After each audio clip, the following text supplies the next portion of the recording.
the possibility to cooperate with him.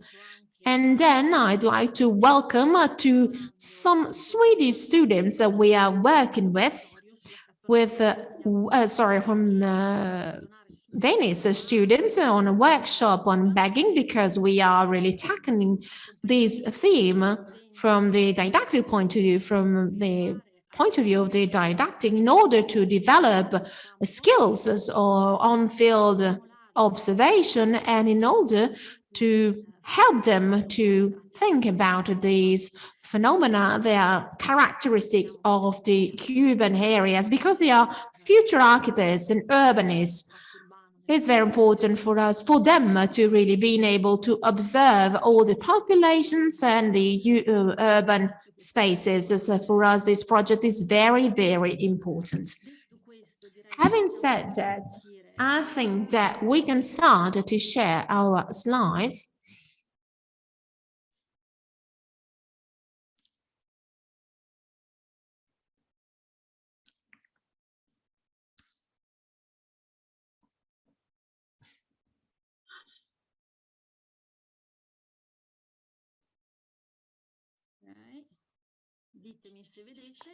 Here we are. I think you should be able to see the slides. Yes, we can see them properly. Very good. So the title, begging between free choice and exploitation. So brief definition, just for you to know, to start, in order to define a little bit the field of the research, in case you're not used to this definition. As you can see, it's quite an obsolete and old definition from the International Working Organization.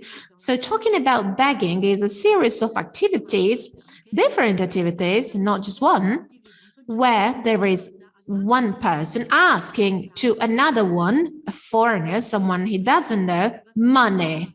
So normally, because he or she is very poor, or for health, for religion needs. Having said that, we have studied and we have had studies on these activities, informal activities, legal or non-legal activities, and marking let's say a definition as a contract, let's say, of begging. And then there is another important topic about our research, this sort of forced begging, and we will see why forced. So this kind of begging as an activity linked to exploitation and also trafficking activities. Very briefly, the state of the art, and you'll see other references in the report that we've just published on our site. And you can see this site, the page in the chat box.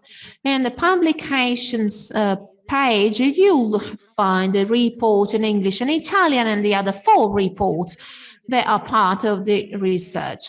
As I said, the state of the art, talking about begging, so it's a phenomenon that is present all over the world with different declination according to the social context, the historical context, and this space.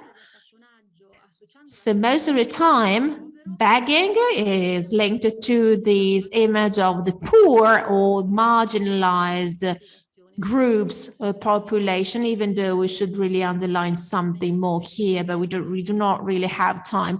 Today, we're going to tackle the fact that it's a very complex phenomenon linked to exploitation and trafficking. We can define it as the free or semi-free linked to exploitation, but not only, and it is characterized by being complementary to other activities. And what does it mean?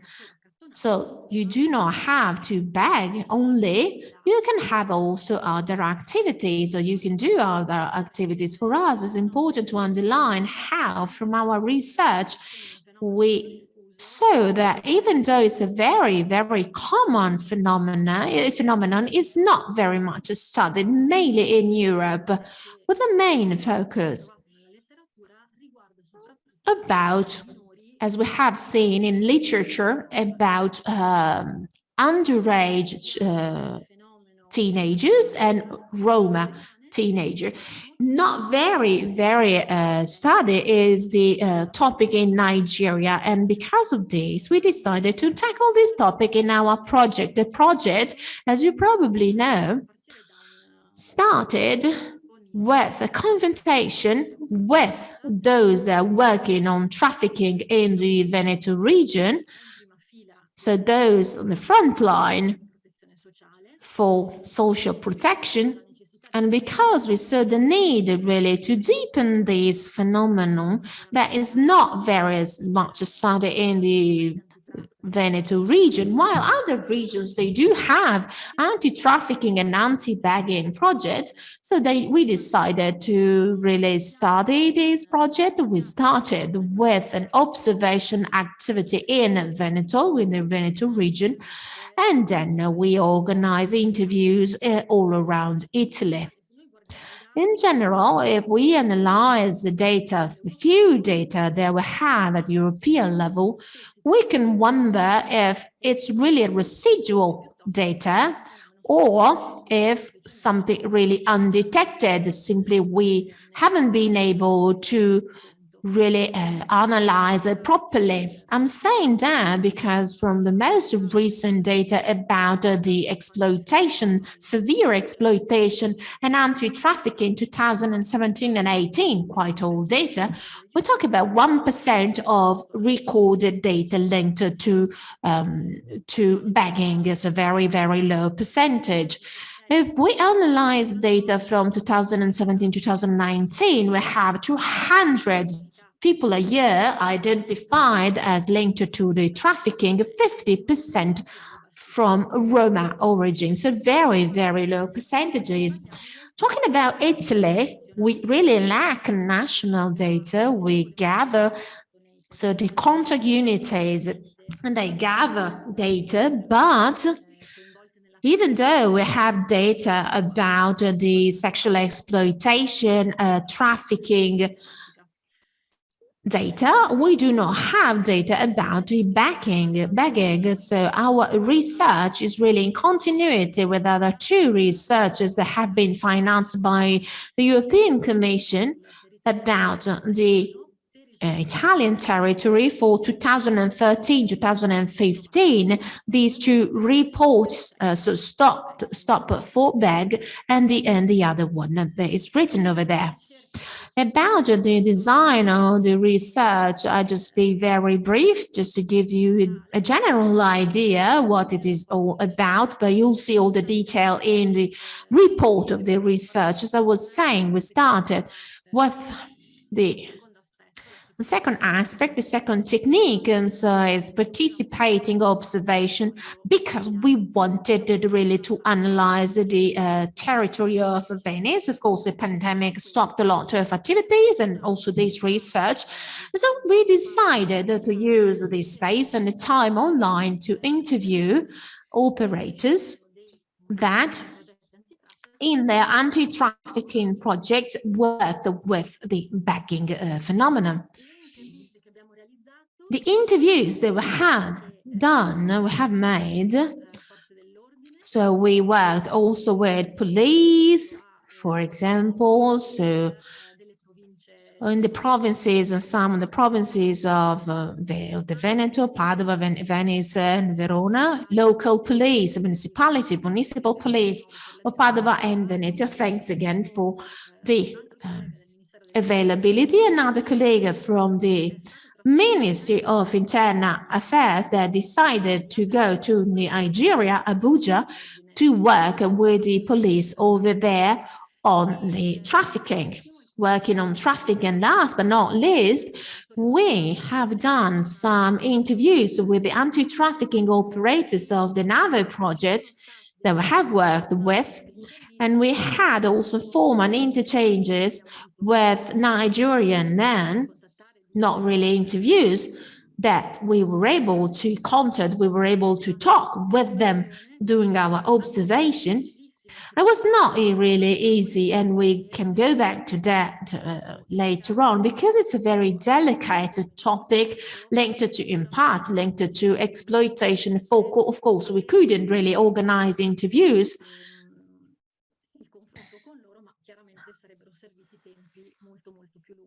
We should have had more time in order to deepen the topic more.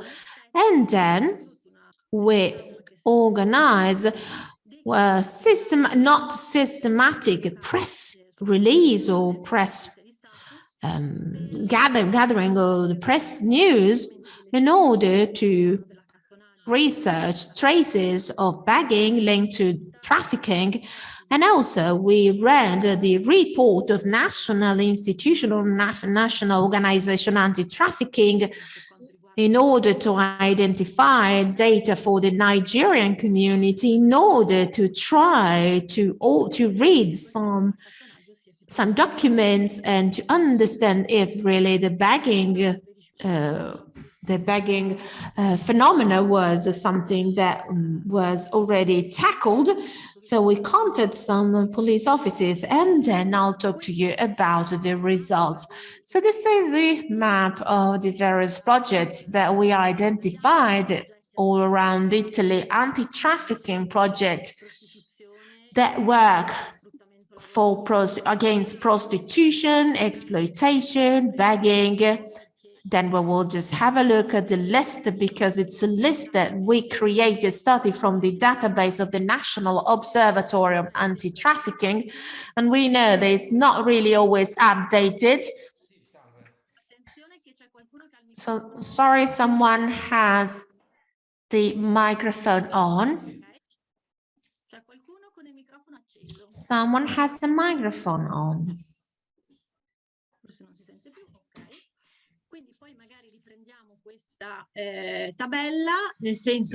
So we can just go back to this chart in case you want to underline your project that are missing here. So we can really update this slide.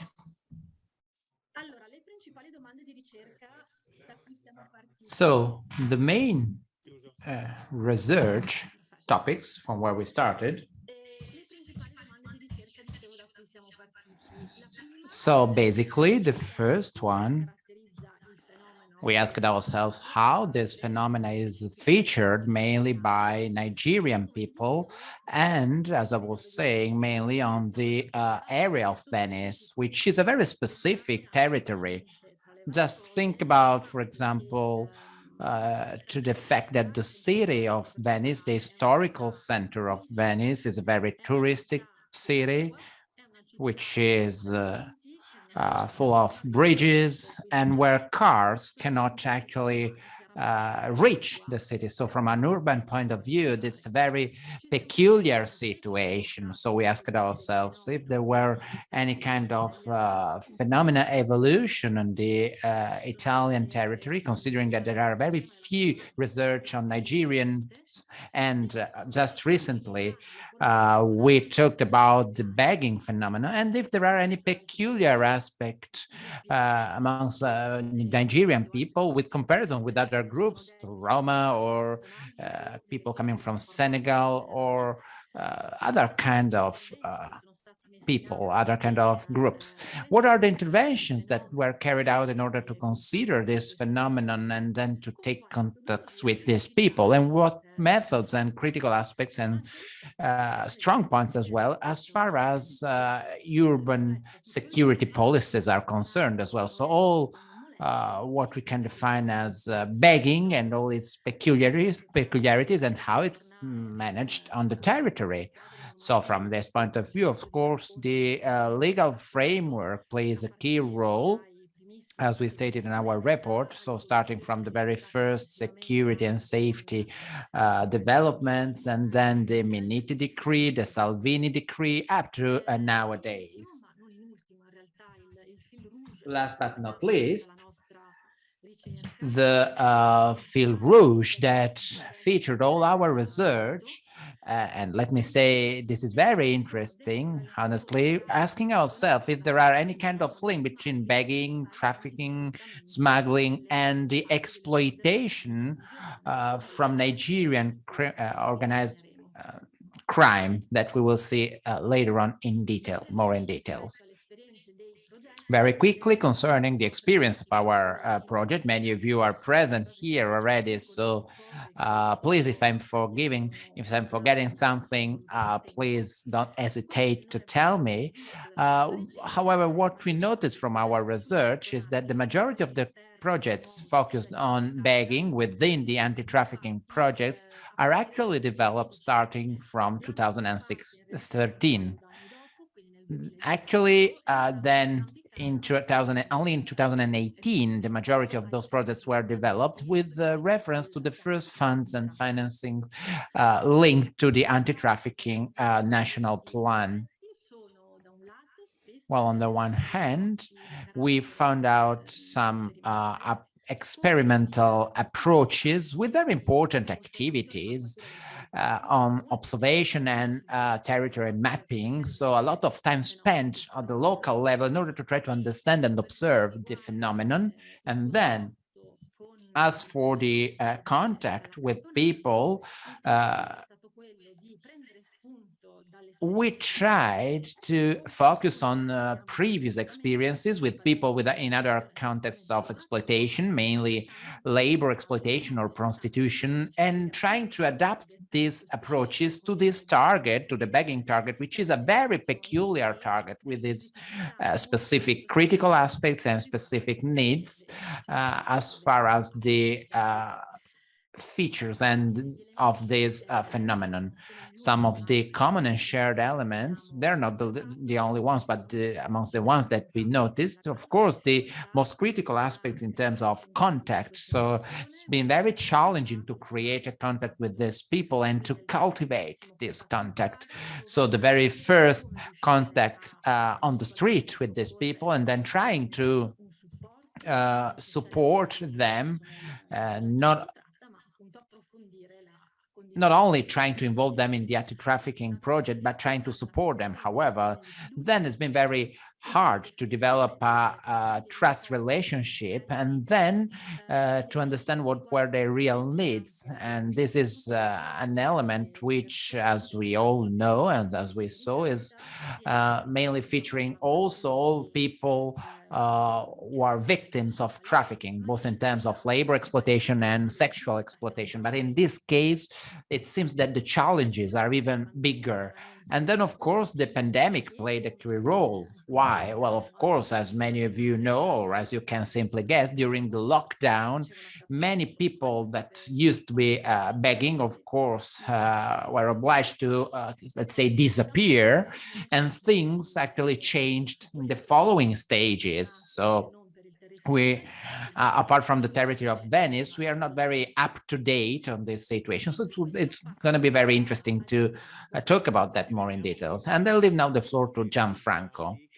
Well, let's focus on the results now, which are the results of the observation and the summing up of several different projects from north, center, and south of Italy. So who can we find in the street? Well, talking about the situation between 2019 and 2020, the people mainly observed were mainly men aged between 18 and 35, despite having some peaks 50, 60 years old, people mainly coming from Eastern Europe, Bulgaria and Romania.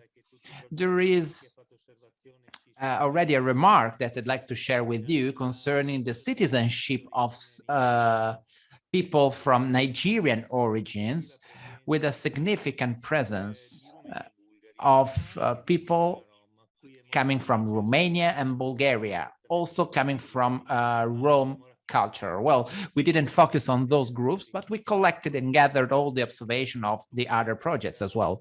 And it's interesting to notice as well that all this description of what we can find on the streets, there are also other countries, Senegal, Gambia, Morocco, and so on. And after 2014, so after the emergencies of 2014 that we all know, there are people coming also from Bangladesh and Pakistan that for some reasons that we will see later are begging as well, these people. So there are evolutions as well involved in this phenomenon. And unfortunately, we can only describe the evolutions over the last 10 years, but it would be very interesting to focus on a longer period backwards. And again, we can start focusing starting from 2011. So you remember the emergency in the Northern Africa in 2011, and then up to 2018, there's been a growing trend. And then in 2018, there's been a slowing down linked also to the policies and laws which were developed in order to try to prevent people to reach our country.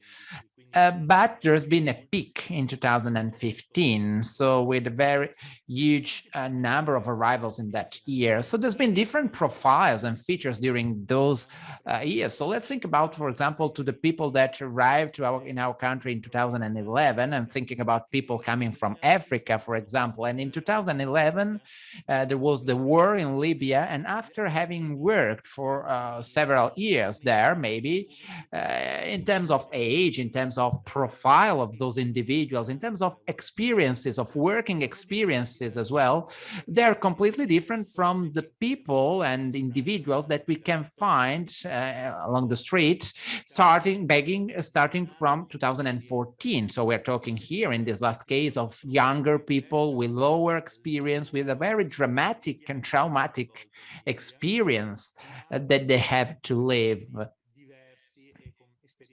So they had completely different experiences compared with the previous period. Then there are also a growing trend of people begging after the decrease of dating 2018, because these laws are focusing on mainly on the humanitarian status. So they're kind of multiplying individuals and people either getting a negative answer or that are in a kind of non-well-defined juridical situation. Then we can also state that over the last 10 years, we can notice and we can represent all a series of interaction and dynamics of replacement amongst different groups. Namely, there is more and more the trend of the present of Nigerian people begging, replacing groups of Eastern Europe, which are not actually disappearing, but they find other specific places for begging, or they change their begging mode, which becomes a kind of, let's say, begging contract. So basically what we can define as a real contract, like people that offer to clean your car, for example, or to offer like flowers, roses, or very small services. Then another feature over the last 10 years, there is a mode which has been developed in begging, which is the stationary begging. So people staying in a single place, not moving around, and not without any kind of contract. So around 2015, well, let's say after 2014, this is the mode, the begging mode, which is more and more developed. So basically people not moving anywhere, just asking for money. And let's say that during the pandemics, but even before and now as well, there is a different begging mode. So people are no longer staying always in the same place, and but they start moving from one place to the other. Or, for example, they go from one bar to another bar asking for money. So basically begging. So the stationary mode seems to be still the most used one, but the new mode starts being more and more used as well.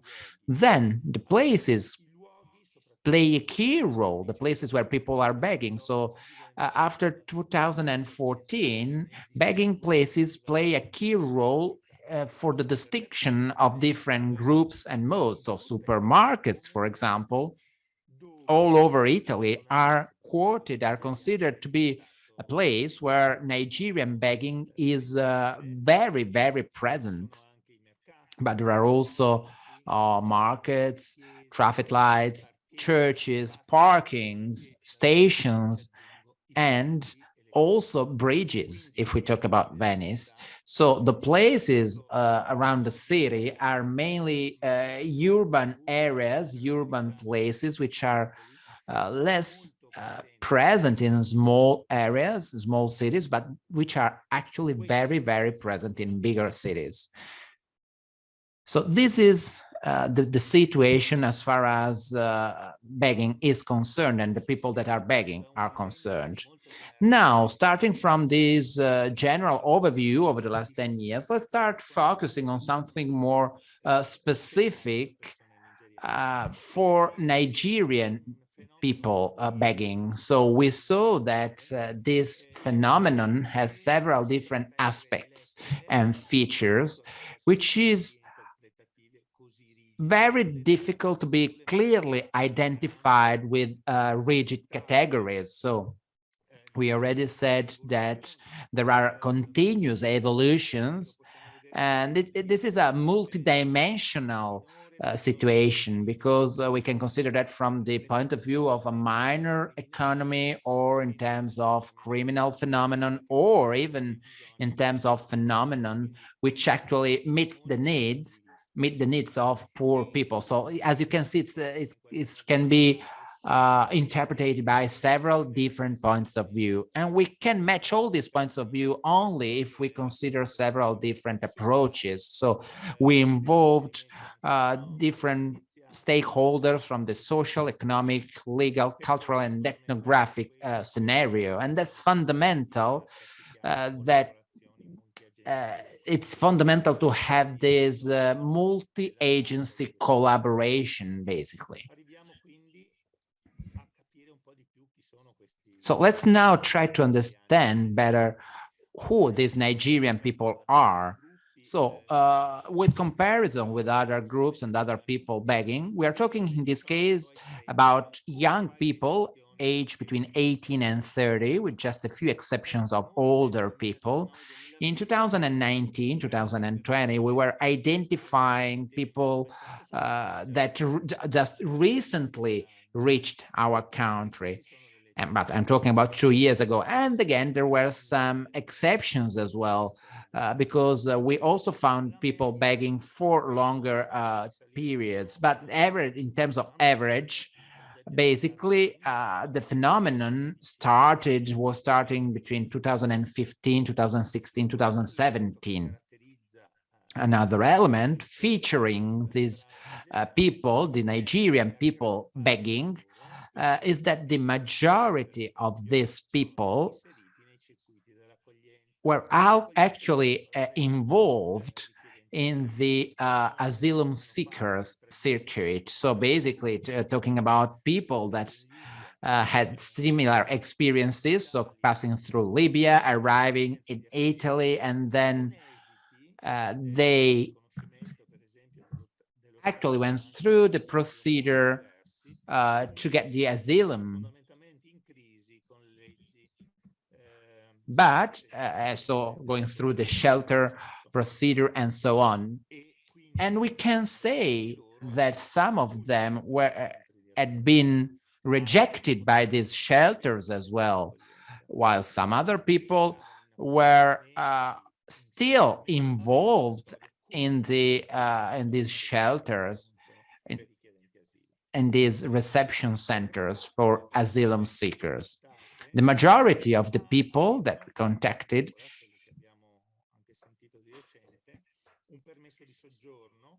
had legal documents,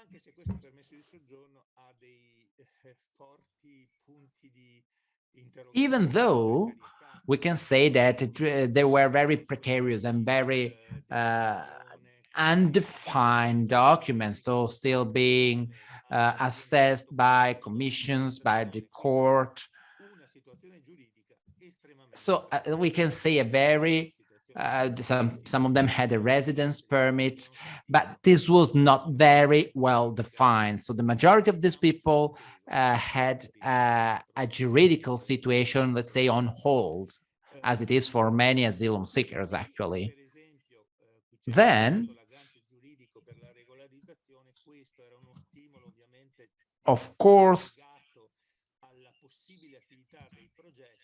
all the projects had the possibility to contact these people with the goal of trying to support them in the legal process and procedure. So helping them with the, for example, in coping with the laws of 2020 or with the possibilities to get out of the trafficking circuit. So the juridical aspect is one of the possible paths that can actually try to contact these people and to link these people to the anti-trafficking projects. Well, we have been talking so far about Nigeria, but of course, as we know, Nigeria is a kind of a little continent with many different states. So the people we contacted and that we wanted to involve in our project were mainly coming from the Edo state and from the southern eastern states, so mainly from the Delta state and from the River state, which are two states at the extreme south of Nigeria. So we can say that the entire area on the coast, so also with the Yoruba states up to Lagos on the one hand, and with the Igbo states on the other hand. And the linguistic and cultural group of these people was mainly focused on people coming from the Edo state, which actually was the center of the Benin Kingdom, which was a kingdom which was colonized and conquered and destroyed by English colonialism. Then another remark, we have been talking about young people, but we have not been focusing on gender so far. Well, actually, the majority of these people begging were young men, actually, but there is a significant presence, not the majority, but however, a significant presence of women, with the possibility for these women to be also sometimes victims of double exploitation, so begging during the day and prostitution during the night. So this is an hypothesis that unfortunately we couldn't develop furthermore. So what are the main begging modes for Nigerian people? Well, first of all, this is not based on contracts. So basically, they're not offering anything in exchange of money. So then there are stations and places in Venice where they actually beg with a very simple demand for money, with just a few cases, for example, supermarkets or bridges, of little supports and helps, offer of little support and helps, for example, offering to help older people to bring their bags or push their trolleys down to the parking, for example. So there is a very little contractual feature, but the main mode is non-contract based.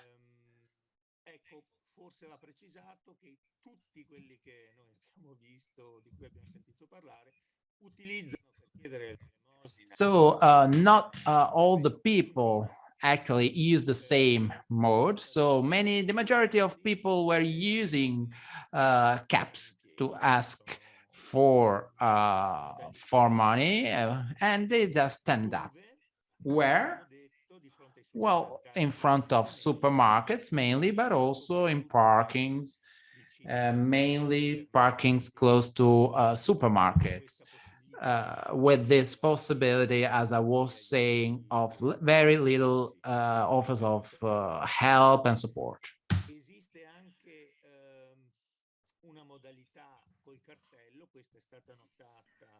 We can also use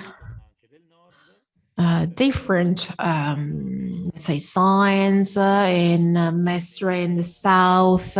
Well, in Mestre 4 years ago, I remember something like this with young Nigerian men in different areas of the city with the same sign, with the same message. I do not want to beg. I'd like to do something for this city. I want to clean. I want to do something. I want so something a performance, or they helped cleaning leaves and garbage. So something organized in small groups and by themselves just after buying a broom. So this is something that we have read in newspapers and so on TV. There was replicated, was copied in various areas. So it was not an initiative of someone individually. It was something, a sort of model of begging. And then we add the pandemic, let's say, mode. Has something changed? Well, we need really to underline to tackle this.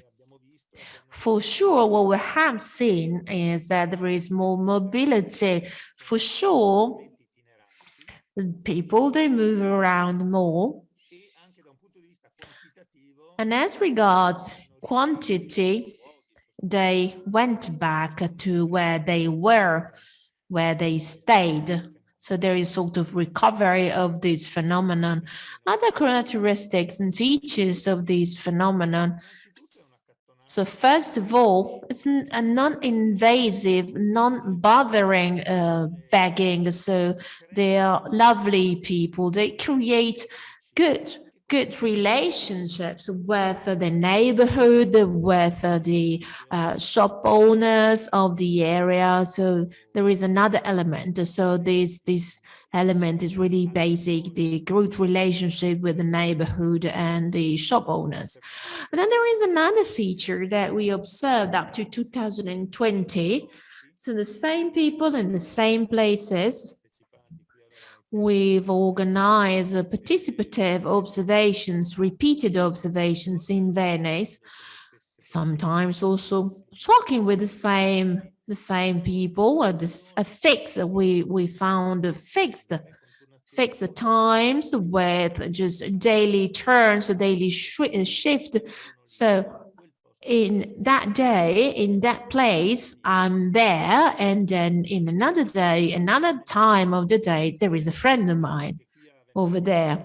Another important element that we observed is that we have commuters. So for the people that we talked to, they were coming from outside Venice, and they stayed in the historical area, so the oldest area of Venice. So they came, for example, from Vicenza, Padua with the train. And then another element, as we said before, and so the body language and proximity. So these people, they do not want to create a pity. So they do not want to be surrounded by this pity. They do not show off scars or illnesses. They are quietly well kept. So they do not underline this idea of being extremely poor. Communication is really paramount. So, I mean, the communication is really essential. Sometimes they have a very, let's say, basic Italian or English, a pidgin, but normally they speak Italian, not all of them. But let's say they are able to communicate, to have a basic communication. We have analyzed also the use of symbols. Michaela told you before, these cult, these great associations that have very strong symbols and that they use tattoos and colors and so on and so forth. But in those that we observed, in those bagging that we observed, we didn't really find a specific color that really was a symbol of belonging to a cult or to an association. Sometimes we saw these kind of colors and symbols, sometimes not. Thank you, Gianfranco. So let's move to the last part of the presentation because it's 4:54 and I just want to have space for questions. In case you have questions, just ask. Just raise your hand or write your question in the chat box because we're not being able to really talk about the cult because we will need a webinar, a future webinar for those. Something that, of course, we can organize. So in our research, we have common topics that really open up to new questions or let some questions open. So they didn't really answer to specific questions. So considering that the topic is very complex, so we focus on the connections between trafficking, exploitation, self-organization, structures, or the freedom to enter onto exit from these organizations and linked with criminal organizations. Of course, the representations change according to the viewer. And we know it perfectly well from other researches that we have done on immigration and in general. So one thing is just the point of view of the operators working in the streets or police, because they have different roles. For sure, we observe the different elements, as Gianfranco said, that really suggest that there is an organization. So the constant occupation of locations and shifts in time and place, and also the operators talk about the payment of this so-called joint to use a specific location, a specific place. Then the recurrent topic is this debt that those belonging to the trafficking had to pay, or participated in the trafficking had to pay. And we have seen, and the operators have seen, that after paying this debt, not always the links and relationships are just disconnected, are concluded. We have forms of specialization linked to this activity in the Nigerian community and other communities, considering the national origin.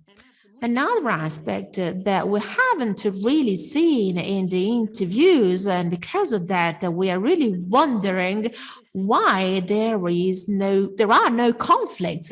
So talking about the occupation of human spaces, we did not observe, with some exceptions, so substitution of groups, so Nigerian men instead of Roma groups, or real conflicts because of the use of these spaces. And for sure, this is a very interesting aspect because it could be naive to think that they just substitute one with the other, because we are talking about the occupation of really a location in order to get, financing, to get money. And so we should really keep on researching on this. Another crucial aspect, and the anti-trafficking operator, they have a wide experience. We do not have really claims. We have seen that in sexual exploitation And in this area is really non-existent.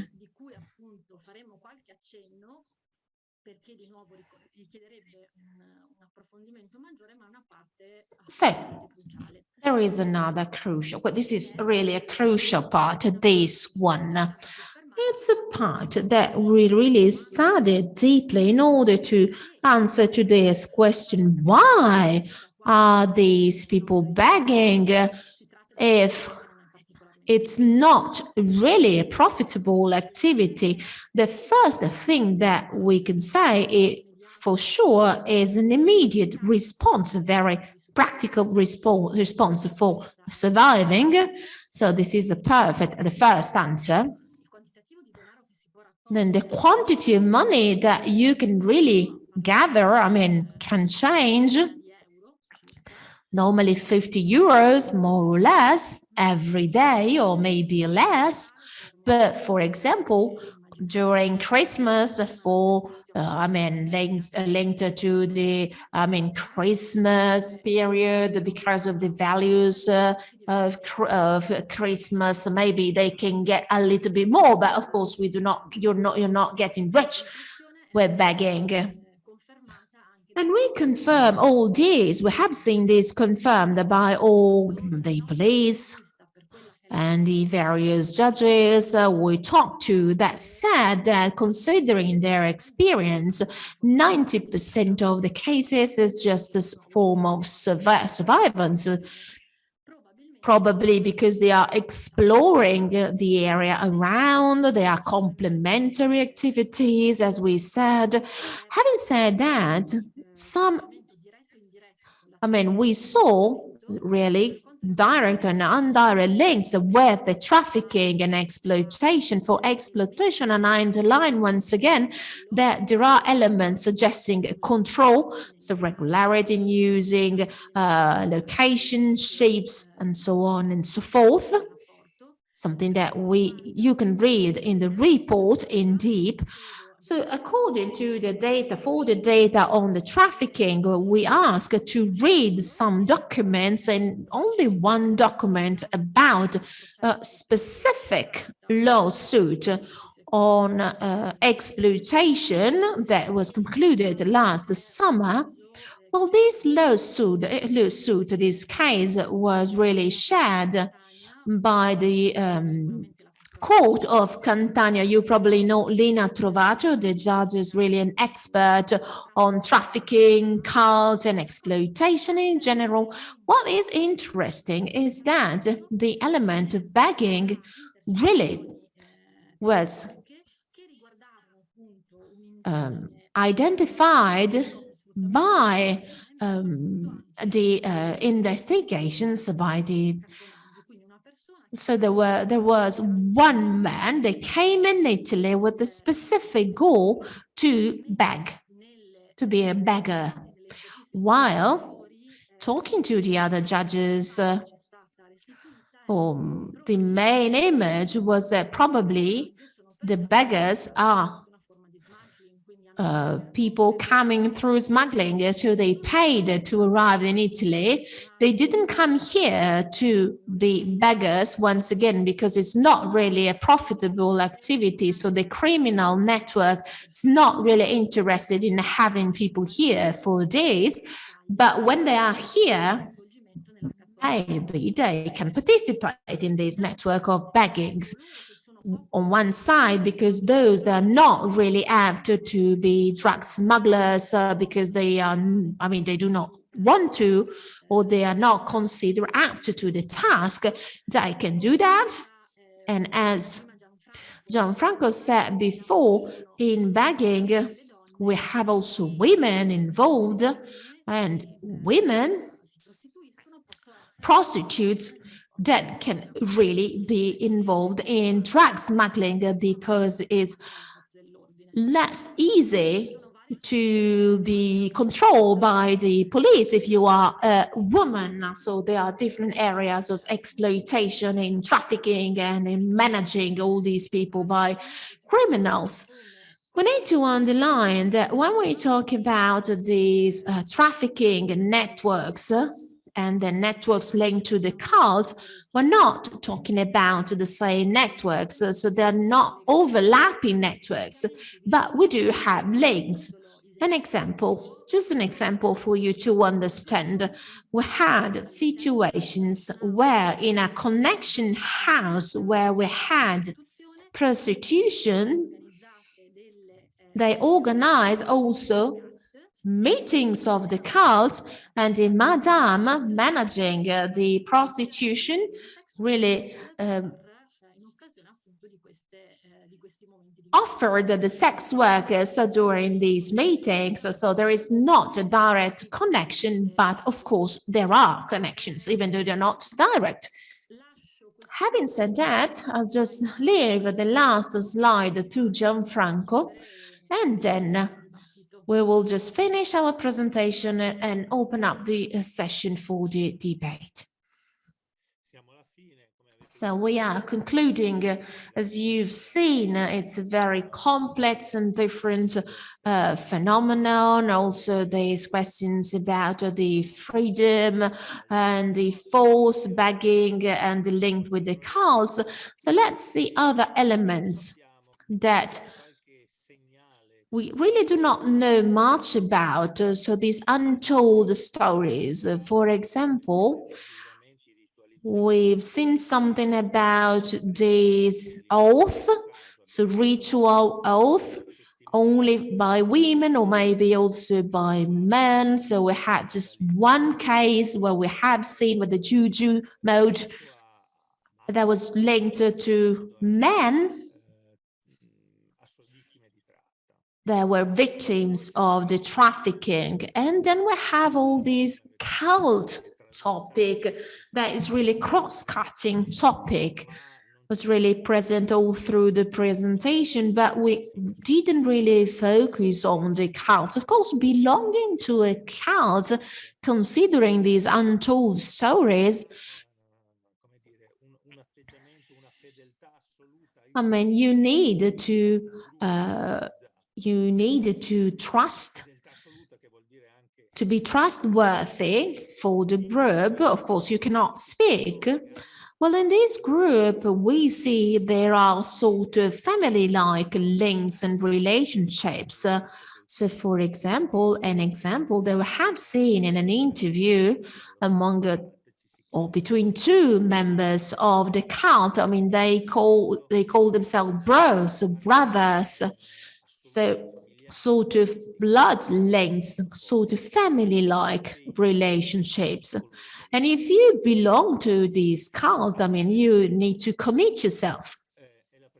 Another element is this capillary, really presence of, we can see that from various operations, really diffused presence and control by the cults.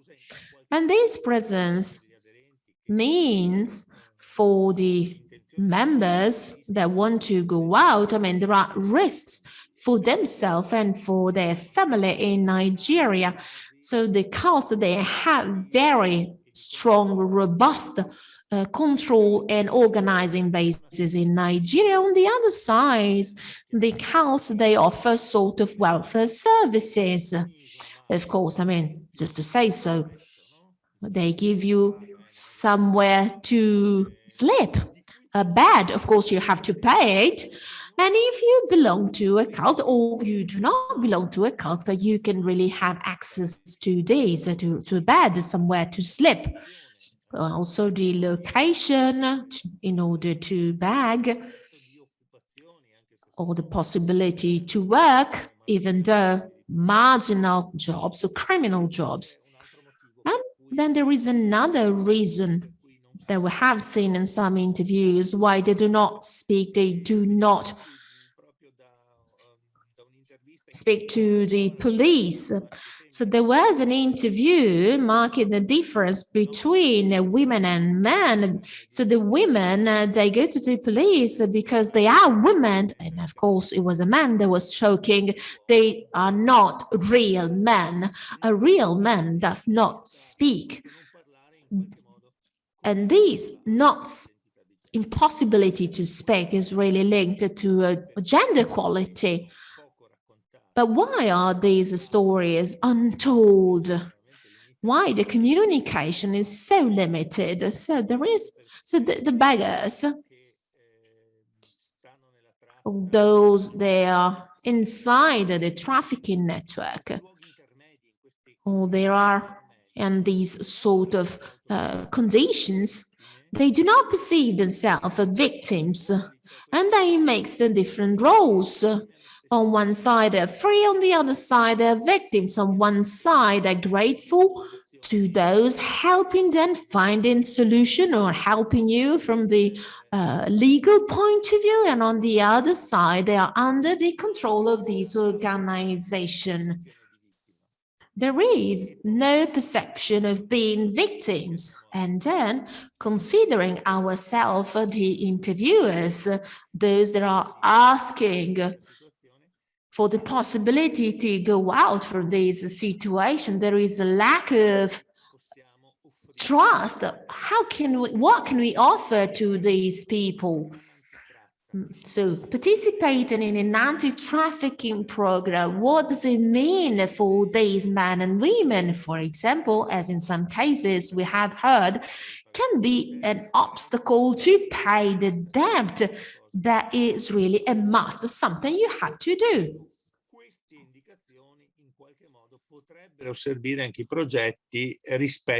So this indication can also be useful for the projects in order to try to contact these people. And let's now try to get to our conclusions. Michela?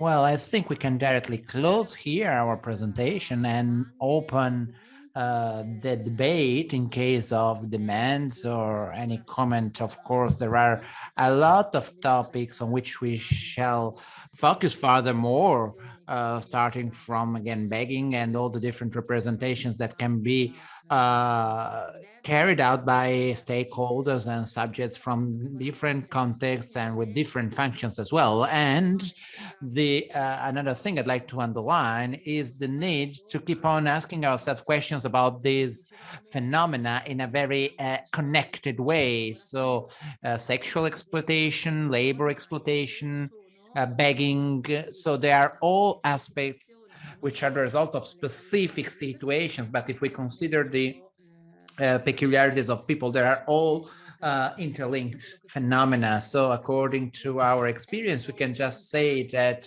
begging is a kind of a privileged channel. And if we can say that, in order to observe, on the one hand, the, let's say, free personal initiative, well, let's say that in brackets, because talking about freedom in this case is very hard, and exploitation from criminal organization. But again, as I was saying, other activities involved as well. So now, if you have any question, any comment, please feel free to share your remark with us. I see that we have connected here with us Davide Di Rado from On the Road. On the Road has been working for years on these topics. And then also Vincenzo Castelli, another expert on trafficking, working for years. So I'd like to leave you the floor if you agree with me.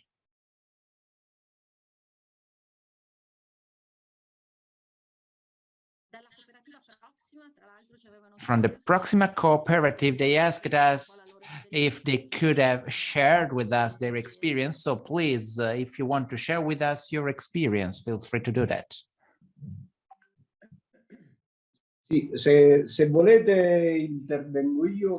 you want, I can just share with you my remarks now or later.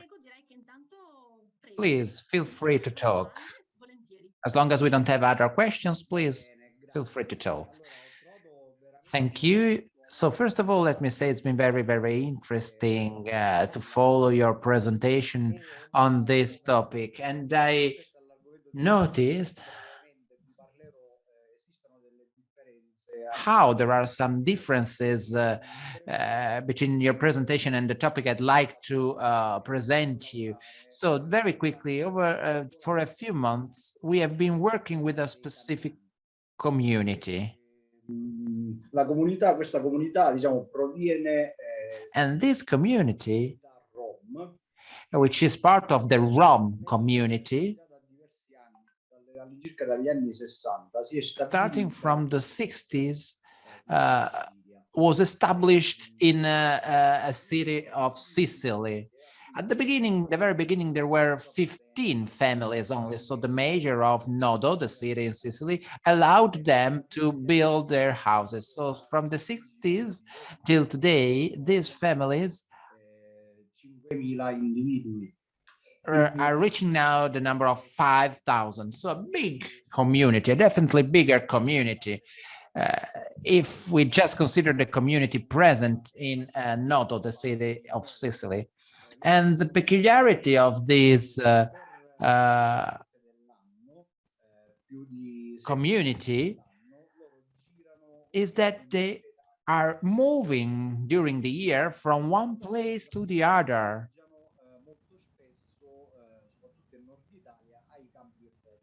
And usually they are supported by Rom communities. So they have a deep link with Rom communities. So the community on which we focused has mainly lost their original status. So now they have Italian documents. They are speaking now a dialect from Sicily, which is actually a mixture between a real dialect in Sicily and the kind of an invented language that they created in order to make sure other people do not understand them. They're now speaking a Rome language, but they keep alive behaviors and habits of the Roma community. Del tutto abusivamente, con ville stratosferiche, un po' come so they created their own community and their own peculiarity within the community, and they built their houses, their buildings. As I was saying, they move all around Italy actually during the year, and their main activity when they move from one city to the other is begging, but not only begging, because according to several documents and reports from the law enforcement, they're also involved in smuggling and weapons trafficking.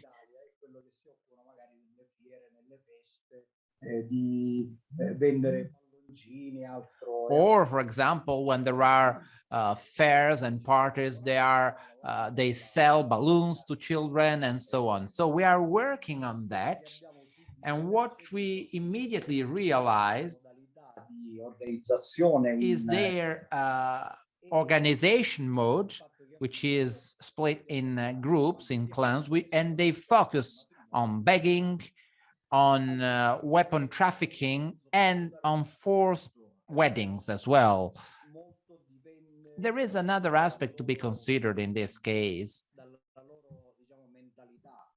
which is part of their mental approach and their culture. So it's very challenging to understand when you're dealing with a forced wedding, or when you're dealing with a cultural aspect which actually agrees relationship between families, and then they involve minors to get married on the name of this relationship. So let's consider that we have been working for 3 or 4 months with this community, and so far we have only been able to gather just this very little information. It will take much longer than that in order to deepen on many different aspects which feature this community. But I believe this could be a phenomenon that can be found also in many other places in Italy,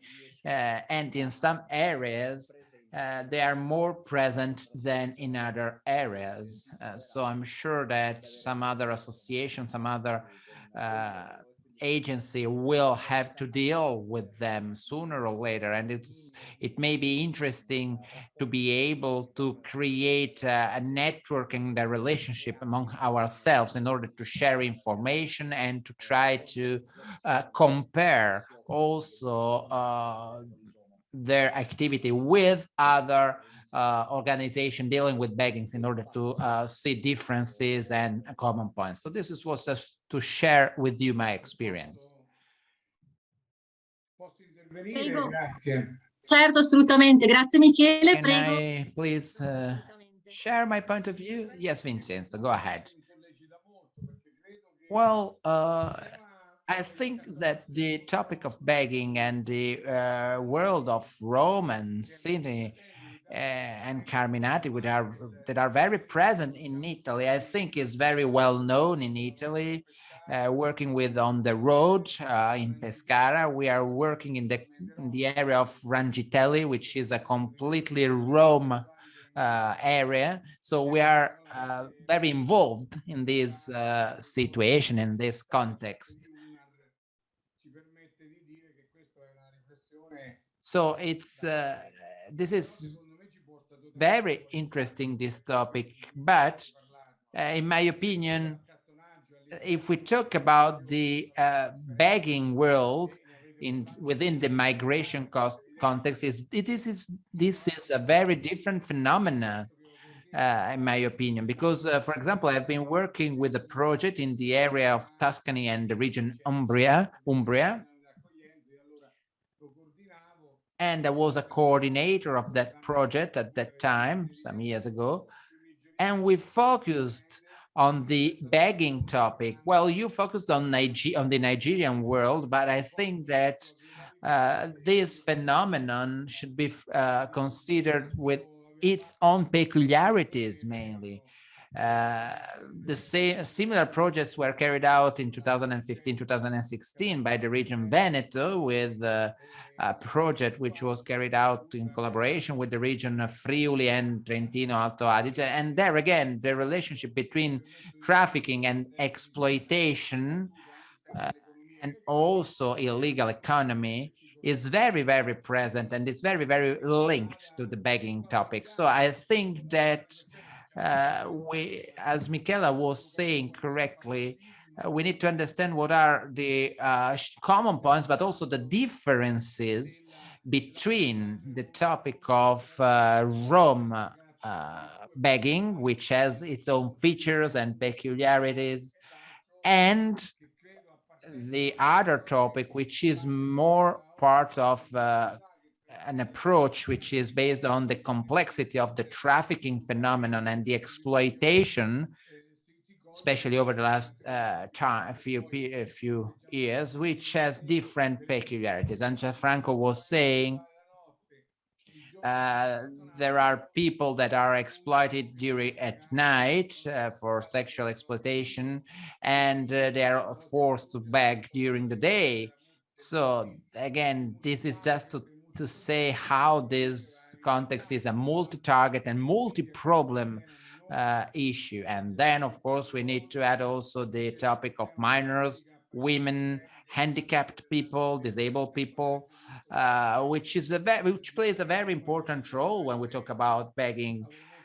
I'm working a lot with Latin America, namely Mexico, and Mexican begging expresses all a series of elements which are mainly linked to, for example, the transportation field and the underground, for example. While in Italy, we have different features and different peculiarities. So here again, it's important to consider the situation of these people, people begging in the parkings, for example, or people coming from other countries and begging with different methods and modes. So there is an entire world behind that. And the definition of begging involve all a series of aspects which can hardly be identified with simple categories. So there are differences. There are, again, as you said, sexual exploitation involved as well. And the topic of shelter and sheltering these people, or little communities, little apartments as well, in which these people are working, or how to try to support these people with labor support, work opportunity support. This is completely different. So again, you focused on the Nigerian topic, which is very, very interesting. But we all know that also the Balkan area or the Eastern area have completely different assessment and context. So thank you once again for your work, for sharing with us these results. And as I said, I worked for years in this field, and it's always very interesting to see results and like the ones that you achieved. So thank you, Michele. It's been very interesting and important for me to see what are the differences between the different worlds of the different worlds of begging. So not only Rome begging, but also Romanian or other cultures behind this phenomenon. So there are different rules, there are different worlds behind that. And as Michela was saying, there is not only the phenomenon of begging, but many different situations involved on the background of the experiences and lives of these people, especially in territories where there are still huge communities of people not very well integrated, because there are literally areas in the cities like Pescara, for example, where I work, where there are people that are living only in their marginalized areas. So thank you very much for your contribution. And it's very important, this comparison, and our project mainly focused on the Nigerian community. And once again, I would like to get back to what we were saying at the beginning. So the research was carried out in continuity with two research carried out in 2013 and 2015, Stop for Bag Alto Adige, and also the seminar organized a few years ago with On the Road. So there are still the material available online, thanks to the importance that it has to focus on this phenomena in a cross cultural approach. So not starting every time as if it was a new approach, but just the evolution of something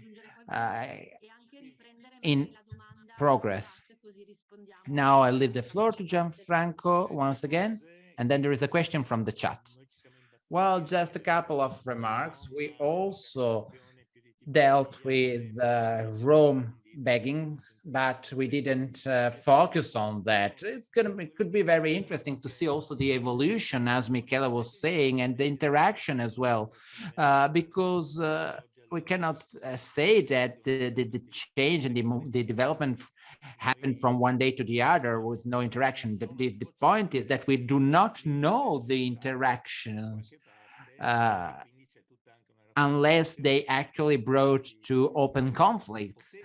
So there is also the aspect of the power on the urban space to be considered. Then, as for the question of Taiwo Isaac, he is mainly asking us if you can determine if begging people would like to get out and stop begging, get out of this situation with some real practical plans and what could be the factors that can help and enable them to stop begging?